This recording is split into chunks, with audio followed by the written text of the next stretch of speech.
الحمدللہ وحدہ والصلاۃ والسلام علی من لا نبی بعد۔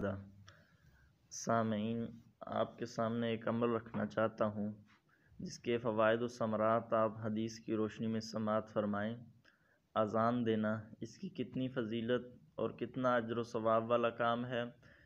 صحیح بخاری 609 نمبر حدیث، نبی کریم صلی اللہ علیہ وسلم نے فرمایا: لا يسمع مدى صوت المؤذن جن ولا انس ولا شيء الا شهد له یوم القیامہ، کہ مؤذن کی اذان کو جو چیز بھی سنتی ہے، وہ جن ہو، انسان ہو یا جو چیز بھی ہو، روز آخرت اس کے حق میں وہ چیز اللہ رب العالمین کے ہاں گواہی دے گی۔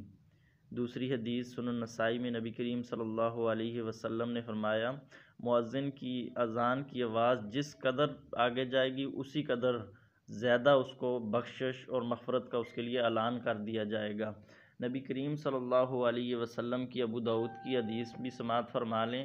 نبی کریم صلی اللہ علیہ وسلم نے فرمایا کہ اللہ رب العالمین ایسے بندے سے بہت خوش ہوتے ہیں جو بکریوں کا چرواہا ہے، بکریاں چراتا ہے پہاڑوں کی چوٹیوں پر، اور نماز کا وقت ہوتا ہے تو وہ اذان کہتا ہے، پہلے اذان کہتا ہے اور پھر نماز پڑھتا ہے، تو ایسے بندے کو اللہ رب العالمین جنت کا داخلہ عطا فرمائیں گے۔ اذان دینے پر اس قدر ثواب اللہ رب العالمین نے رکھا ہے۔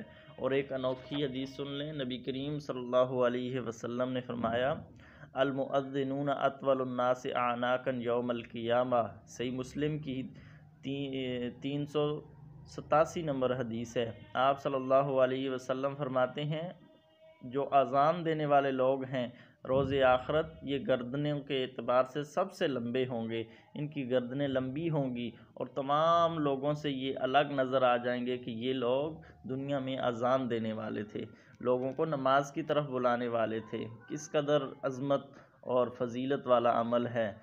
یہ تب ہی ہم کریں گے جب ہم نماز کی پابندی کریں گے، جب ہم نماز کو آئیں گے پھر اذان کے لیے بھی ہمارا شوق پیدا ہوگا۔ تو اپنے بچوں کو اپنی خود اس قدر آئیں اور ان کو اذان سکھائیں، اذان دینے کی فضیلت بتائیں اور اس قدر ان کو رغبت دلائیں، وہ بھی اذان دینے والے بن جائیں۔ اللہ عمل کی توفیق عطا فرمائے۔